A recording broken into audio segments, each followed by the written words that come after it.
Okay, guys, so I'm here at BlizzCon with Wunza. He's actually a LEGO designer at LEGO. He's been working there for about 2 years now, so he's still new to the company. But he's actually had the wonderful chance to design. How many? How many of these sets behind us did you have a hand in? I worked on the Diva and Reinhardt set, as well as the Blizzard exclusive Omnic Bastion set. Okay. So, by the way, the Diva set, after I just got hands-on with the sets, if you guys want to check out that video as well, that Diva set is fantastic. Thank you. I saw some of the fans' reactions online. They thought the mech was maybe a little stranger looking, or maybe it was a little too big. But getting hands-on, I was shocked by how well it is. Like, it's really well built. And I saw you had a panel yesterday. Yeah. You went through, what was it, like 8 different designs? Actually, it's a little bit more than that, but yeah, I mean, we went through quite a bit of iterations and just trying to get the shape and proportion right, as well as some of the detailings. And we did this together with Blizzard, and the process went back and forth with Blizzard quite a fair bit. And because essentially with this set, you're building 2 characters. So for them, really getting that dome shape, at least that curve shape above, on top of Diva, was fairly important, and we went through quite a bit of process before we get to a right point where both sides are happy. Of course, when we do that, we also want to make sure that it hits the right Lego quality standards that we need. I got you. So just the inner Lego nerd in me. So what makes you guys want to put you're using the stud launchers, which I think does work well on the set for her blasters. What makes you guys want to do that instead of maybe the old style flick fire missiles or something like that? I'm curious. Well, I think, yeah, you're right. In a sense, with this set, I think that this stud shooter works really well as compared to, say, a flick missile, in a sense, because then you would need space behind that for you to launch it. Also, one of the main reasons we put it in is it's more as a play feature.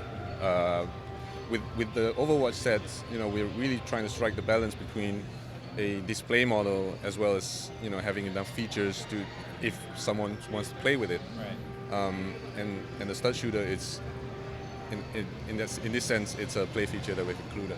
So the whole LEGO Blizzard Overwatch type of thing was actually announced all the way back in May 2018. But that was actually 6 months from today. And as of course behind us, you have all the finished sets, and they're going to be available here in about 2 months. How are you guys able to do that? Because usually the LEGO product cycle, as many of the fans call it, is about a year. Did you guys have a head start on that? Well, these actually it's no difference than any other product. So you're right. Usually our product lines are developed actually about 1.5 to 2 years ahead of time, and in this case we do shorten the time a little bit, but it still sort of went through quite a regular development phases. Yeah. Gotcha. So what made you? So there's, I believe, 2-3 different maps within these sets. So if you like Hanamura, you have Dorado, and then you have Gibraltar. What made you choose, along with the team, of course, what made you choose these locations and maps for this first wave?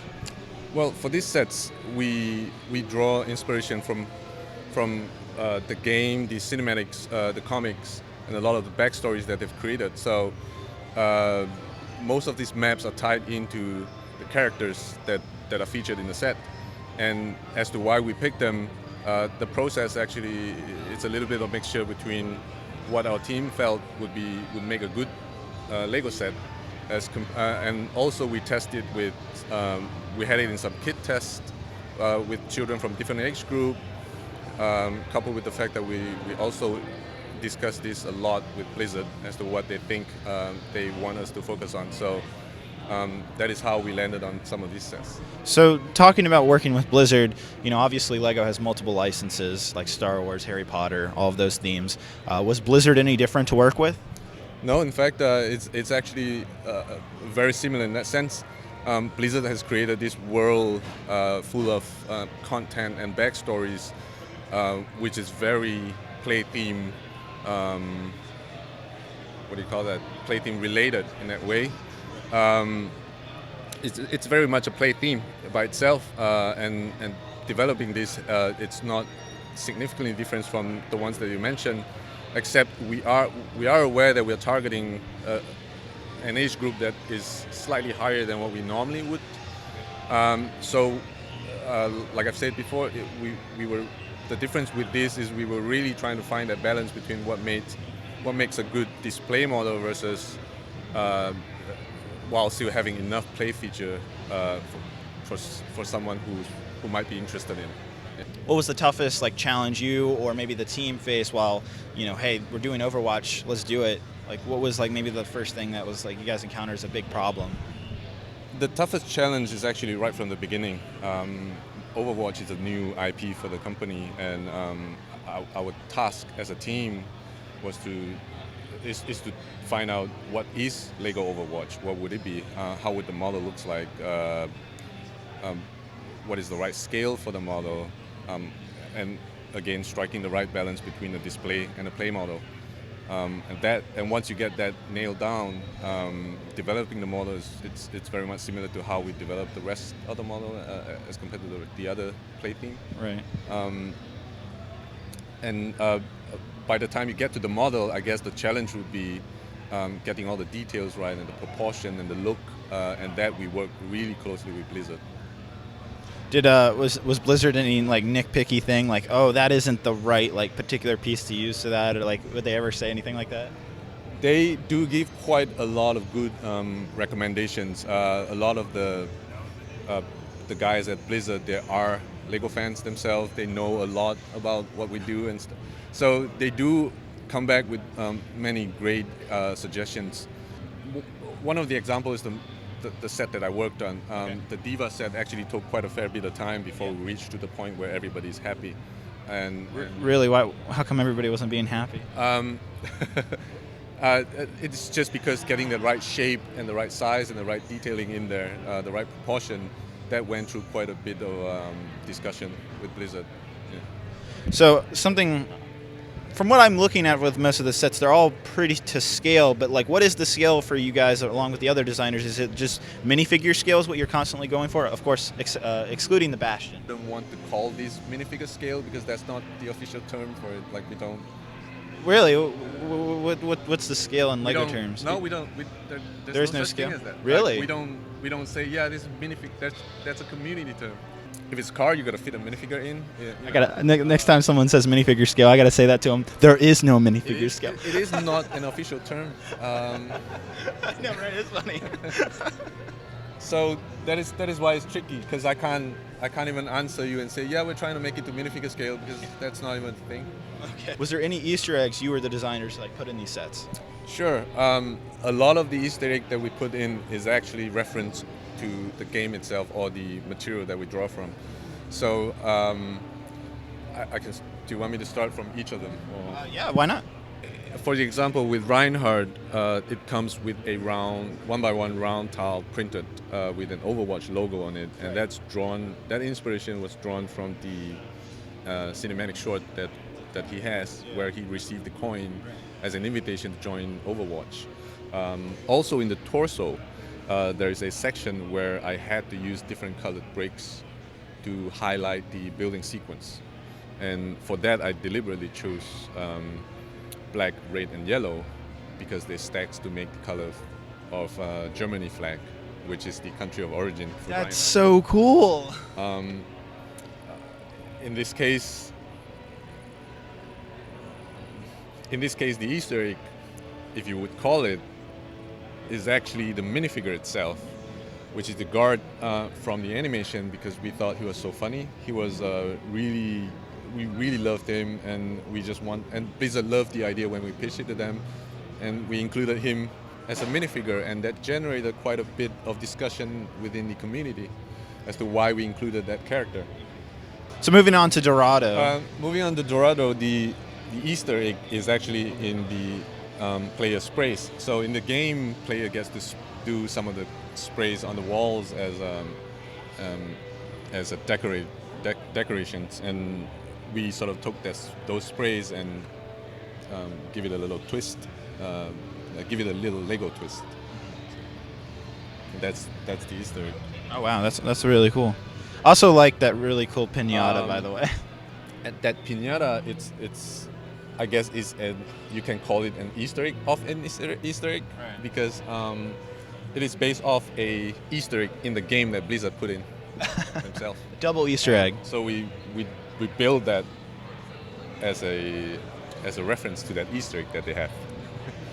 I can see you guys had a lot of fun designing these sets. I'm not sure if this one has. This is a small set. Yeah. Probably nothing much. I am a little curious. Why did you choose to put the little base plate, the little Right.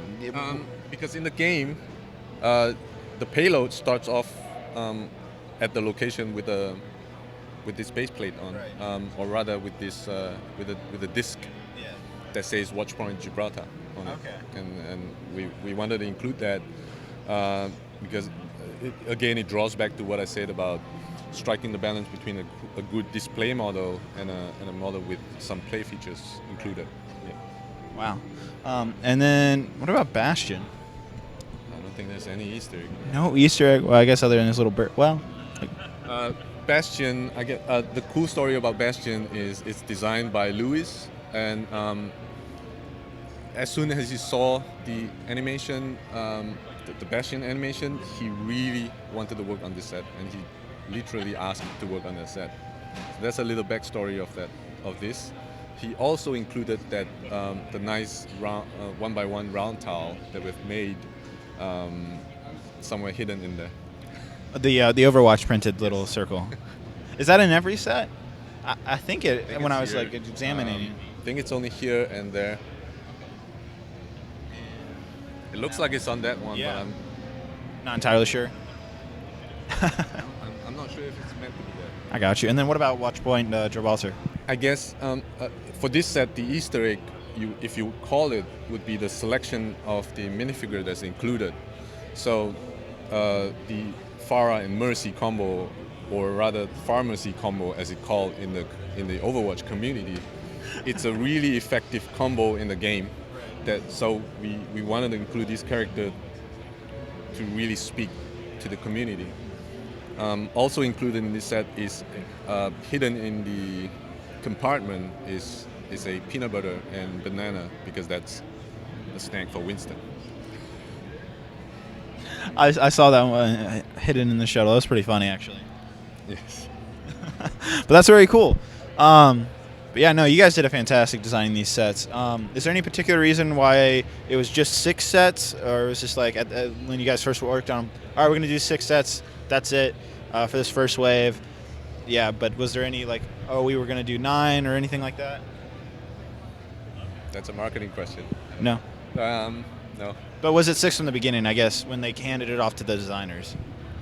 It was? Okay. 6. And then I guess one of the other things is I know you also, not only did you work on the Diva and Reinhardt set, but you also worked on the exclusive here at BlizzCon, which is the LEGO Omnic Bastion. Tell us about making that set and like how that came about. So that set originally was an idea exploration in the beginning of the project. So usually in the beginning of the project, we would have what we call a boost, where everyone just pretty much build anything that they think it's cool. It's going to be a cool set in the future, and that's one of the idea exploration. The reason I was really trying to build it as small as I can while still keeping to the iconic shape and detailing.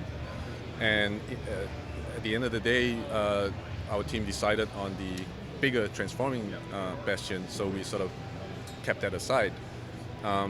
Somewhere in the middle of product development, discussion came out between LEGO and Blizzard of making an exclusive set to commemorate the partnership. And because the team actually liked the model right from the beginning, we immediately took it back out and say, here it is, what do you think of this? And Blizzard loved it, and that's why we worked on it.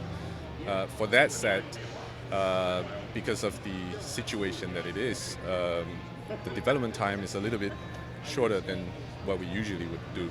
So I actually pulled in Raphael, who is our design master, to help me with it. Because So when you say design master, like what are the rankings in terms of LEGO builders? well, you have the junior designer, senior designers, design master.